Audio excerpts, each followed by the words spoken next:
As you can see, the getting file ready for installation is about 95% now. So it's almost done for installation to take place. So let's just wait a few a very short while and see what's next. So from here now, the getting file for installation is complete, and within a short seconds the installing features, and now it's installing updates. In a very few time, the finishing up will be getting to the finish up stage. This is not going to take a long while. I think that has been completed.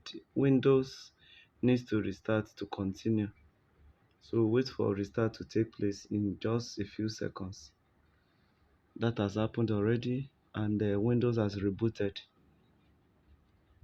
Windows is rebooting now, sorry. So when the system is coming up this time, it's going to boot into the so as the system comes up now, is booting into the hard disk.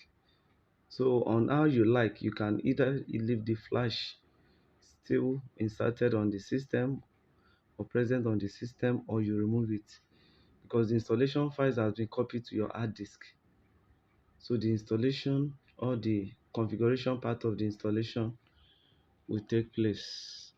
The right window has been selected and is loading up.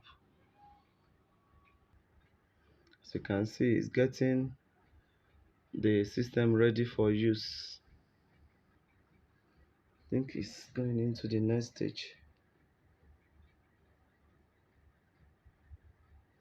It's restarted again. So if it's for any reason prompt you to restart, you can just allow it. It's not going to take any time at all. So I believe it's coming on now. So possibly what is going to ask you this time around is the creation of the username. Still booting. So it just pop up now. So personalized, that is enter the user.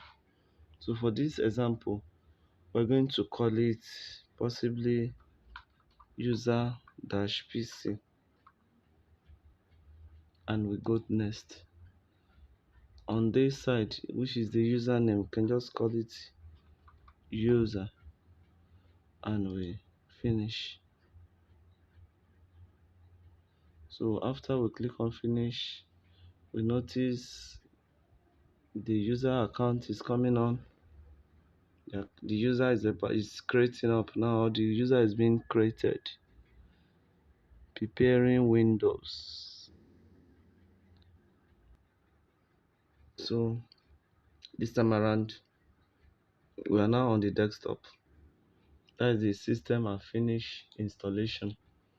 So we can see our start menu. The user can go back here and possibly click on the file manager.